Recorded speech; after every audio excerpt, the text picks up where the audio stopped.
Welcome to Kathryn Raaker's World. Innovation, culture, adventure,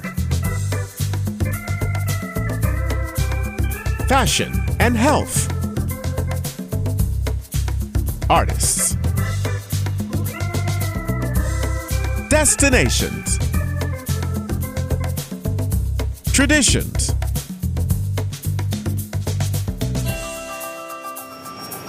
This is Kathryn Raaker's World.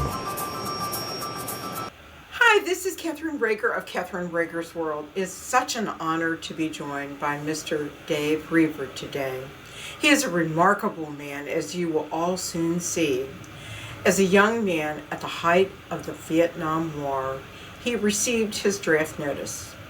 Having no desire to serve in the infantry, he joined the Navy and served as a river boat gunner in the elite brown water black beret in Vietnam.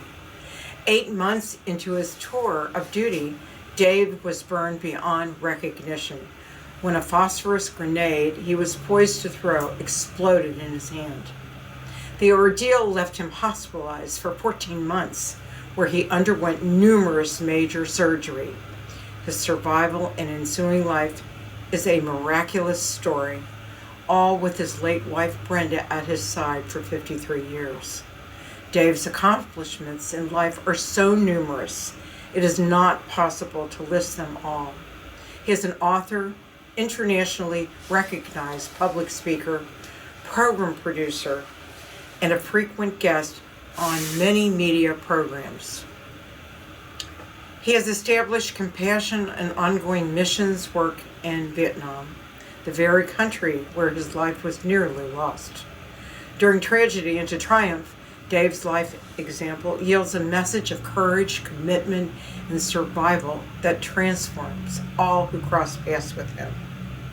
I am so honored and humbled to be able to visit with you, Dave. Thank you so much for being here, and thank you for your service. Thank you, Miss Kathryn. I'm very pleased to be here, and it's an honor to meet you personally. It's an honor to meet you, too. Thank you, Awesome. ma'am. You know, there's so much of a story here. Let's start from the very beginning. All right. When you first grew up, you grew up where? I was born down on the border with Mexico. Oh, really? Yeah, I was in McAllen, Texas, and I lived there until I was over 8 years old. And my mother almost died when I was born and never did recover, so she couldn't tend to me. I had a Mexican nanny named Maria Rubio, and I learned to roll my R's, and my first language was Spanish. I didn't speak English till I was 6 years old. And then they told me I was not a Mexican, which really blew my Hispanic mind. I couldn't believe it. But that's where I started, and probably where I'll end up. Who knows?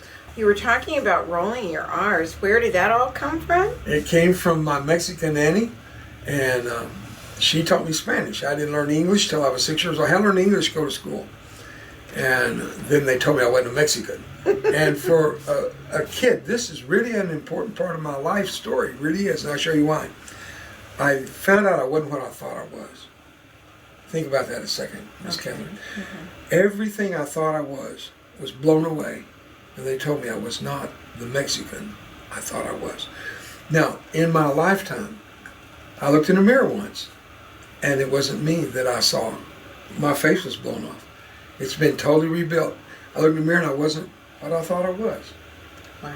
You see, and along the way, there are moments that are defining moments of self-discovery.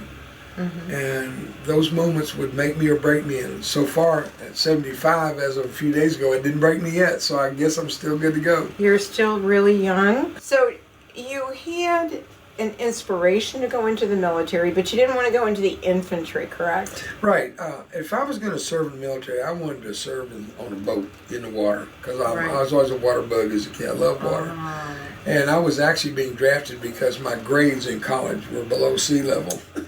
So when you're below sea level, join the Navy. Join the Navy, right. Be a submariner. Yeah. So That's why I ended up in the Navy. I was actually being drafted in the Army. Right. So did you love the Navy? I loved it. I still do to this day. I've never been on a ship. Really? Never on a ship. I was trained from the beginning to be a riverboat gunner. I was trained after boot camp. I was trained by a Navy SEAL commander from SEAL Team 1. And I trained with SEAL Team 1 in part of my training, served in Vietnam with SEAL Team 1, but I was not a SEAL. I was a brown water black beret assigned to SEAL Team 1. I was a boat guy. I drove the fastest boats in the world, military with the military equipment on it. Most fun job I ever had. You know, it's funny because both my brother and my cousin were both in the Navy. And so I have a special love for the Navy as well. And then my other brother, Coast Guard. Oh, well, you stay in the water all the time with them. Staying on the water all the time is right. So you were an entry. You weren't the infantry. You were the gunner, right? Right. And within a certain time is when that phosphorus grenade. Let me tell you what happened. Tell me what happened. I'm going to back up a few days to get the picture a little more defined.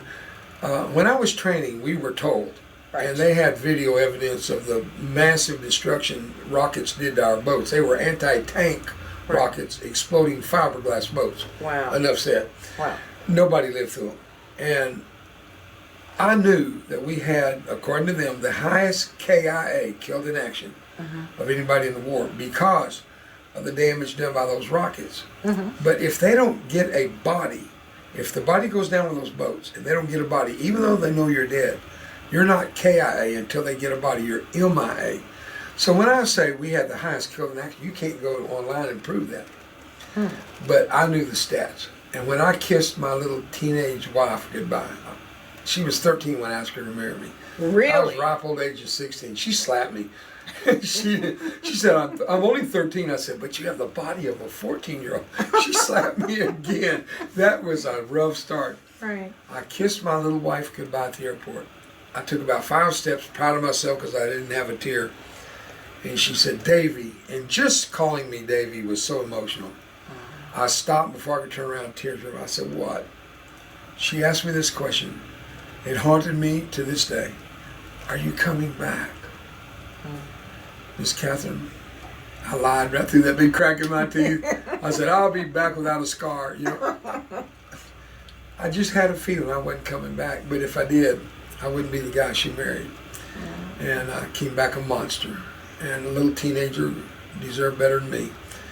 And when I kissed her goodbye, I left with that sense of impending doom. It followed me for 8 months. I lasted 8 months, to answer your question now, 8 months in Vietnam without a scratch.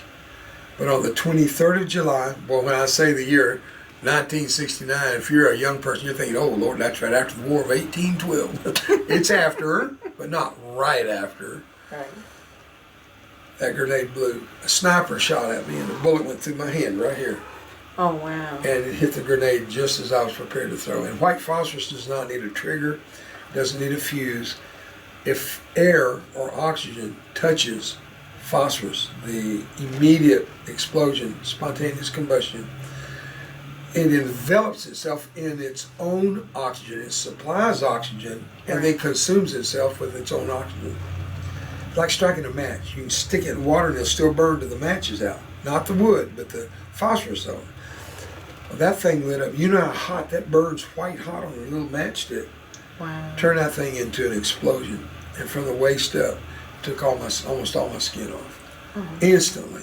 And everything not covered was gone. This was burned by my clothing, 2nd degree.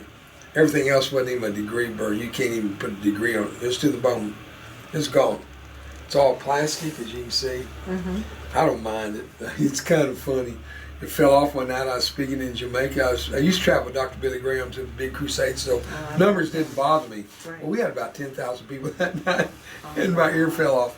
And I didn't know it, so I stuck it back on. They thought it was a miracle, and they all got saved. Hallelujah. That's for sure, right? And they thought, and I don't know if they came forward to see my ear or to see Jesus, but anyway, I didn't mean to get so involved. I took it further than you may have wanted. Well, no, I loved it.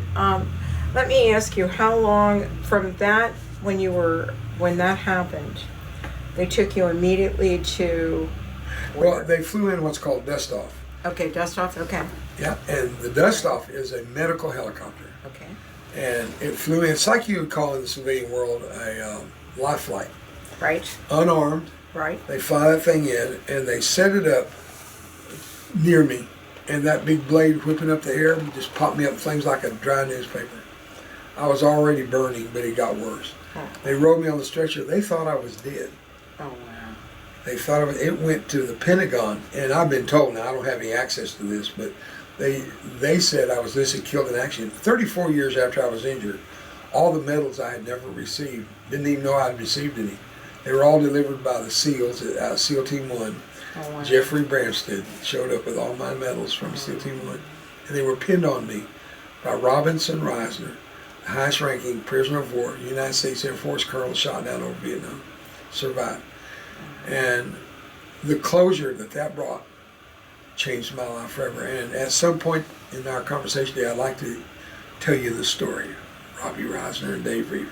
After the break, we're going to talk about Robbie Reisner, if that's all right. So, I can imagine, were you married at that time? Yes, ma'am. We'd just gotten married, had no children. In fact, I wanted to make sure we didn't have children because I knew I just didn't want to tell her. I knew that there's a good chance I wouldn't come back. I didn't want her trying to raise a baby on her own with a new father and all that. So we agreed, let's just wait till I get back before we have babies. And then the last thing the doctor told me when I left the burn ward after a year and 2 months at Brooke Army Medical Center, 60 surgeries ago, the last thing that doctor said to me, oh, and by the way, Dave, you'll never father children. He said, most men burn like you are sterile from now on. I have 2 kids, ma'am. Oh, They're mine. wow. They got plastic ears and hairpiece, and they're missing thumbs. I'm blessed. Yeah, I am so blessed to be an American and to have my faith in God. Right. I am so blessed, Kathryn. You know, I'm so blessed to meet you. I mean that sincerely.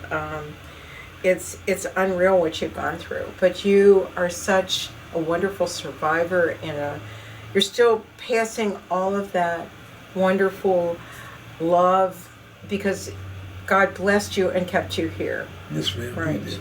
And he leaves his angels here. I believe that. My brother Davey, I call him Davey Baby. Oh, that's cool. Leukemia. Nobody could help him. They thought he was dying. But God left him here to be an angel just like you. And we're going to take a short break on that note. And we'll be right back on Kathryn Raaker's World with Dave Roever. So honored to have one of the most wonderful people I've ever met on my show. Thank you. Thank We'll be you. right back.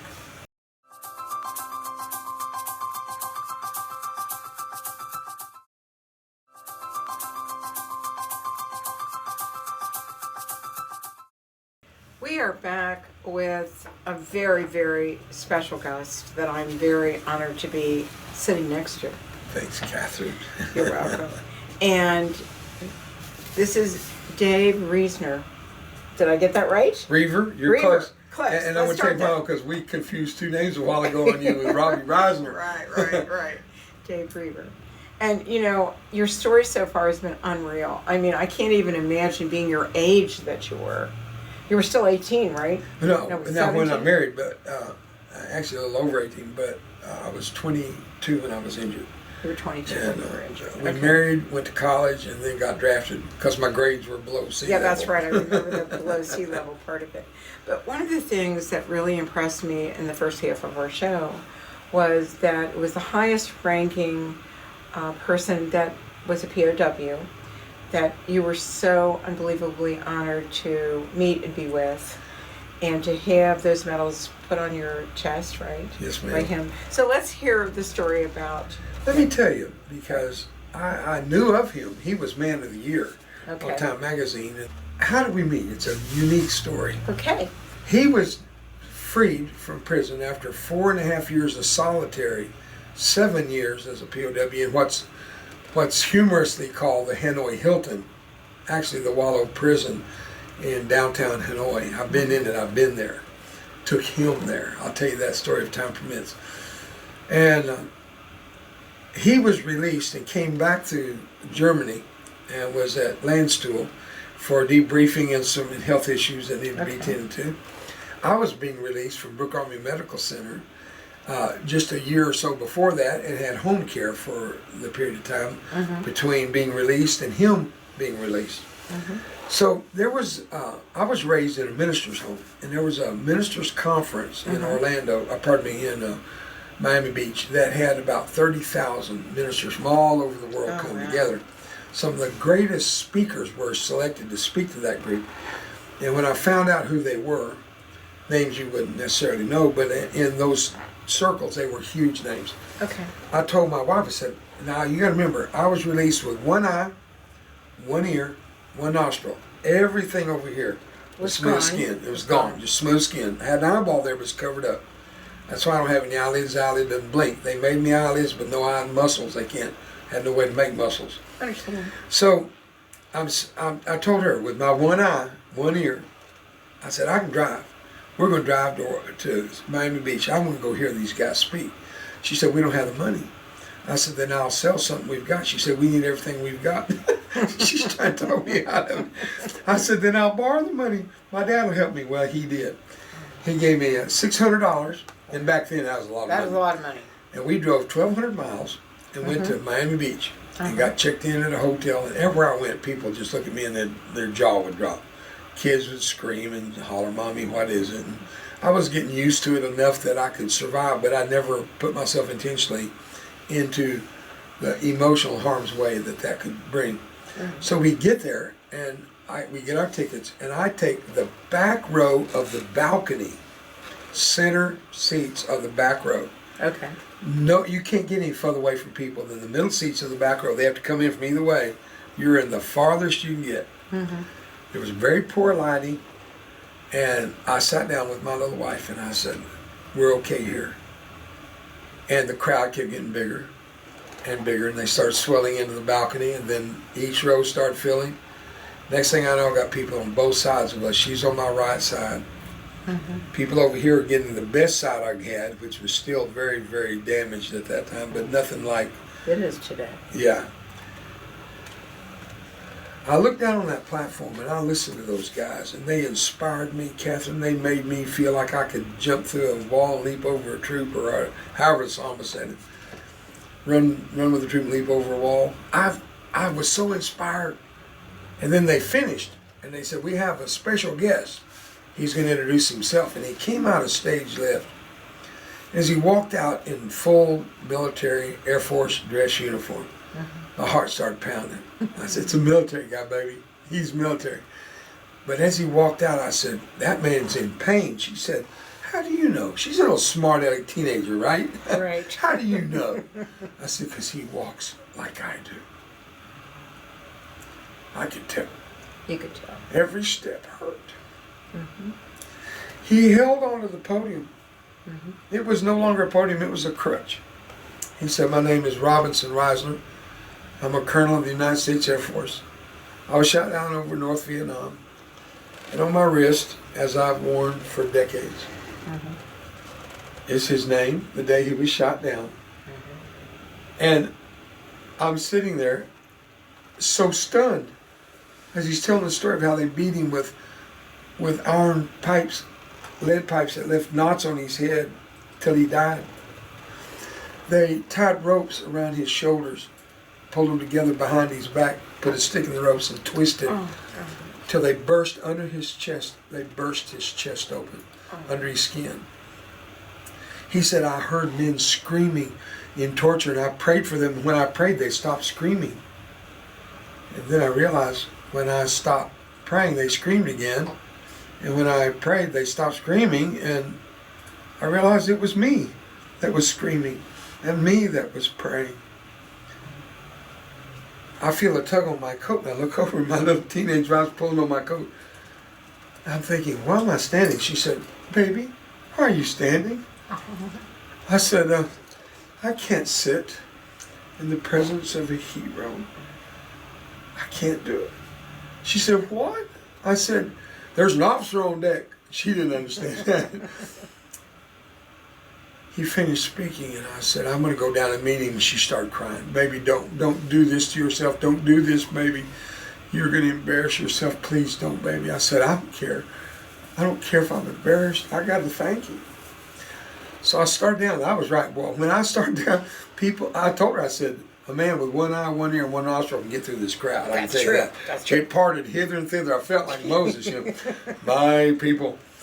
And I actually heard one guy say, Alice, look at that guy. I guess he thought I was deaf too. I got to the platform and it was higher than the ceiling of this studio. Wow. In a stadium that big, it had to be big. Yeah. And there was a sea of blue curtains on either side. I worked my way through those curtains and I was right. There were stairs going up.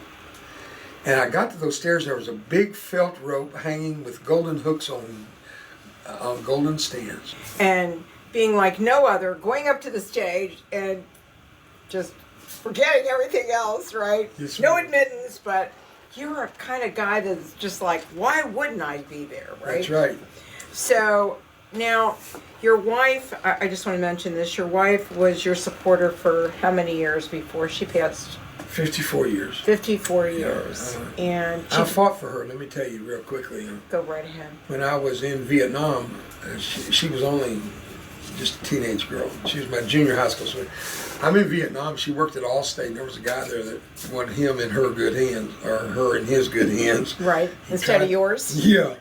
And I found out, but of course, I got even with him. I buy State Farm. That's good. Okay. And right. Then there was a guy that tried to take her as her professor at the university. Wow. And he saw me with one eye, one ear, one nostril, and he thought the other guy couldn't have survived, so he didn't want to be that other guy, and he quit bringing her flowers. And then the last guy... There was three? There were three. Yeah, the last guy took her. He ran off with her, and she... I got his name where he lived, and his name is Jesus. He took her to a place called heaven. And I get to go there one day to meet her. I can't. She's right there in your pocket. Yes, ma'am. Watching over you. I believe it. So anyhow, we were talking about the different books that you've done, and we talked about your wife. We've talked about all the people that have you been part of. Tell me what is happening, since this is the last segment of the show, what you really want to get across about not only the Vietnam POWs, but the organizations and where you go from here. Tell me that. First of all, I thank God daily for Air Power Foundation for keeping focus on what is so easily just forgotten as a flag flying or as an offhand statement about POW. No, they are vital, they are precious, and some are still unaccounted for. Until we get them all, we'll never be happy, and I don't know we'll ever be happy. We try.